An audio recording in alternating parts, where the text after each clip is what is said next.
Hello everyone, in this series I'm going to be doing another cooking episode here.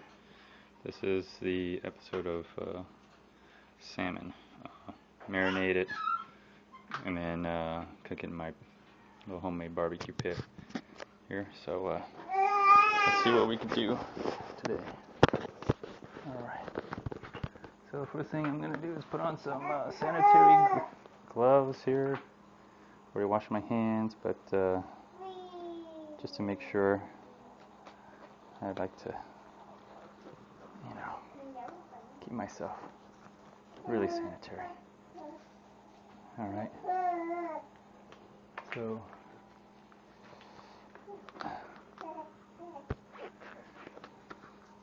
alright, let's go wash this fish. I'm going to be a little careful, I don't want to drop my camera in here. A little bit of lighting. There we go. So just wash the fish out. That's all I'm doing. When you get them in the store, it's probably come from the packer, then somebody at the store touched it, and then, just gets around a while. This came from Chile. It's probably farm fish. This is salmon. So a little bit higher than a couple months ago from end of last year, a little bit. So anyways, I just wash it. Just make sure it's clean. And then I'll just go ahead and just put it here. I put it upside. Let's go ahead and put it upside down. So that's the way I do it. And I get a whole fillet or piece, and I tell them to cut in portions. And this is the tail part. And I tell them to cut the tail a little bit longer, because when they cut it, they cut it like this. If you get a tail about this size, there's not really much to eat on the tail. So have the tail part cut a little bit longer, and it looks good. So what I'm doing is, sometimes the scales are left on here, and so I'm just making sure the scales are not on. You never really get rid of all of them, but you see all the oils and everything starting to come up on top of the water. That's just the fish oil, most likely. So just lightly rinsing it, just making sure it's all. Make sure that gets some of drain some of that water. I don't want it to be too big.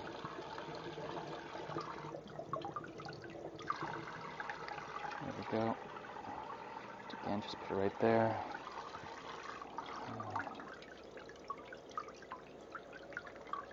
Just getting rid of the scales or any other debris that's on there.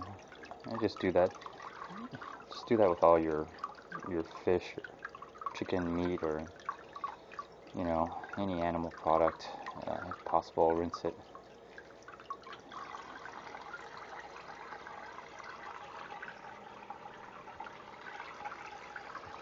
This is the tail, so just get the tail here. Let that all drain out. Drain out.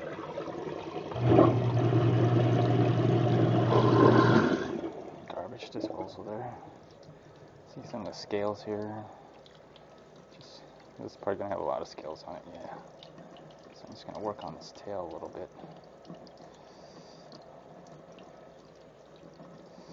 Like I said, you're never going to get all of it off, but try to get as much as you can.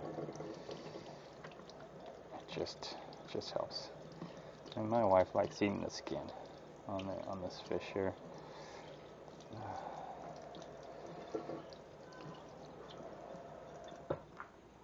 She likes it crispy, but I'm not going to make it crispy. I'm just going to cook it the way I do, and then we usually eat all the meat and everything, and then we leave the skin for her. She likes the skin. Anyways, there we go. And all right. So there's the fish. So from here on, I'm just going to marinate it and get it ready. I'll do about an hour marination, and that should do it. So I got a measuring cup, and I just get myself good old molasses here. Any molasses works. My wife bought this like a long time ago. Still good. She got some kind of fad diet where you drink molasses and salt, pepper, cayenne pepper, and all that crap, and she never really lost the weight. In fact, she's gained weight. So, but anyways, I do about. Originally, the recipe calls for 1 cup of molasses, 1 cup of soy sauce, but I think that may be too much. I'm just gonna do half and half. Okay, so I'm just gonna do half and half, and I'm just gonna do half a cup of molasses. There we go.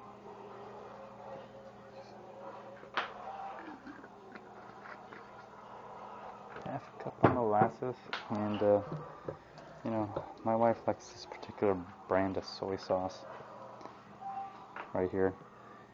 This is what she gets, so any soy sauce works. It doesn't have to be this particular brand, but if you want to know what I'm doing with it, if you can read that, cool. If you can't, oh well, that's life. And just another half a cup, or until I get to 1 cup.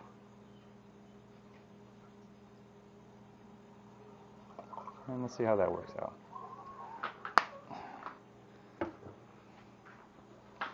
You probably just want to mix it a little bit, but I'm not even going to bother. Well, I got gloves on now. You probably do this.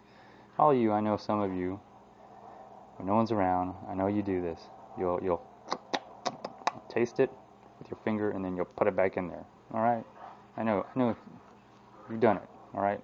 Anyways, since I got my gloves on, I'll just go ahead and just kind of mix it. That's what's great about these gloves, is that, it's just sometimes easier just to handle stuff with your hands than it is to use a utensil. Get it? Handle stuff, hands. Oh, a little dry humor. And look at that. See, just 1 cup. Just doesn't seem like it would fill it, but it does a pretty good job of filling it. It just you don't think it would, but it does. See, so voila, there you go. And I probably maybe poured a little bit more. It's all right, but now I'm just going to move it around, make sure it gets to the to the fish, the bottom part especially, because when I place it on the bottom, it just gets depressed on the bottom here. So the molasses and soy sauce is just very good, very, very good. Some of you already know this, but I've gotten this recipe off the internet from another YouTube video, but I'm just doing it the way I do it. Again, if you've seen my other videos, pretty much uncut, unedited, first-person view, so you'll see it as I see it. I will move the camera around a little bit just to give you a better angle, but and again, if you get bored with this, feel free to skip around. I mean, you probably do that anyway, so it doesn't really matter what I say.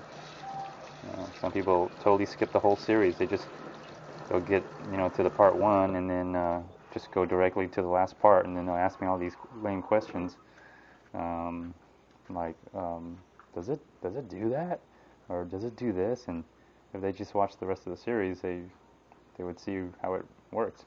But that's cool. Let me just rinse my hands off really good.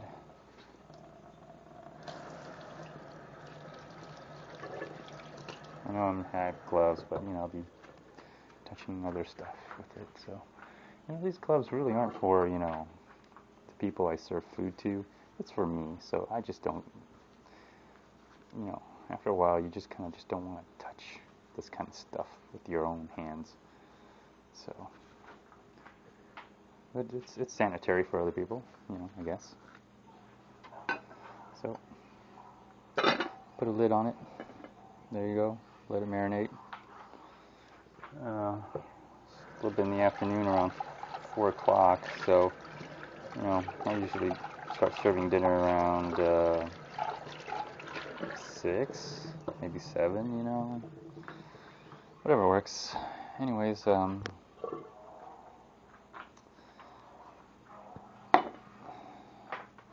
that's about it. As far as making the salmon or marinating it, I'm just gonna go ahead and put it in the refrigerator to keep, you know, the food, the fish here from potentially spoiling. You never know, we might get an extreme hot flash. So there it goes. I'll just put it right in there, and you know, we'll get the fire started here. So, shall we? Yes, let's start that fire. Let's see what the weather's like today. Today it's a little wet, and so it's not really ideal to be cooking outside, as you can see. But the way my little homemade barbecue pit oven, whatever, is set up, I can cook something. Should have put some wood on the side here to prevent it from getting wet, but well, it'll just be a little bit more smoky or steamy. Anyways, let's get cooking, shall we? I'll cut out from here, and well, let's just go outside. And we'll show you. If you've seen my other series, other episodes, you'll see that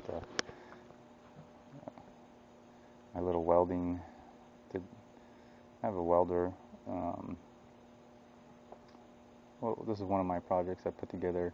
A lot of people throw away these barbecue pits, and I really wanted a burner on the outside here, and so I got 2 good working burners. If it was up to me, I'd had 4, but oh well, it is what it is. There we go. And put the sides on here just to give me something to put something on.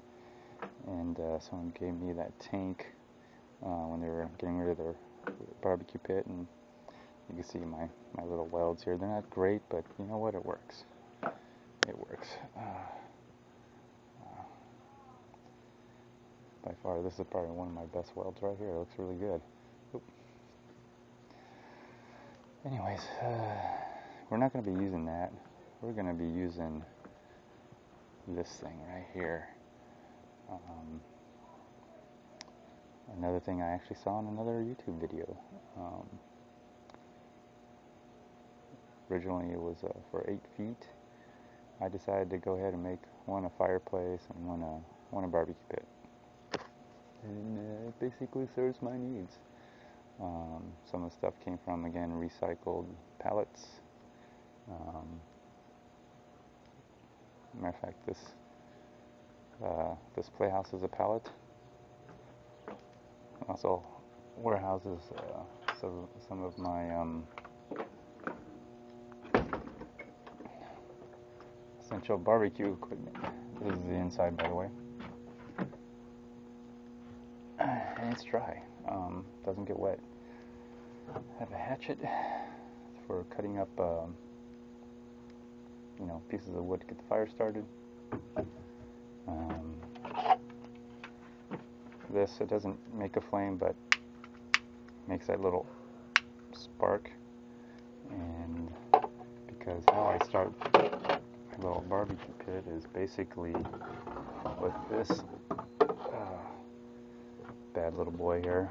It's just a regular propane tank, a torch, and originally for cutting, burning, small weeds, not big weeds, but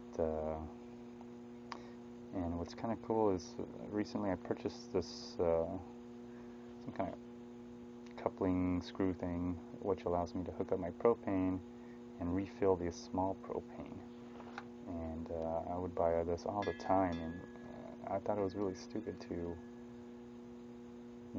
throw this away and buy another one. So now I can just continually reuse this as long as I can, And instead of, buying this, because they're somewhat, expensive if you think about it. So this warehouses it. I got some old Christmas lights just in case I need some lights in here. I don't think we're gonna need that. So, anyways, yeah. So as you see, pallets on the inside, and then I use the shingles to cut up pallets. Kind of nice. If it really starts pouring, we could duck in there if we need to. Not a big deal.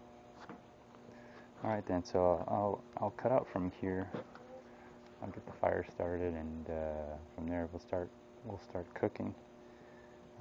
Hopefully that sounds good. All right then. Excuse me. All right, everyone. Stay tuned and watch the next episode of this series. Thank you.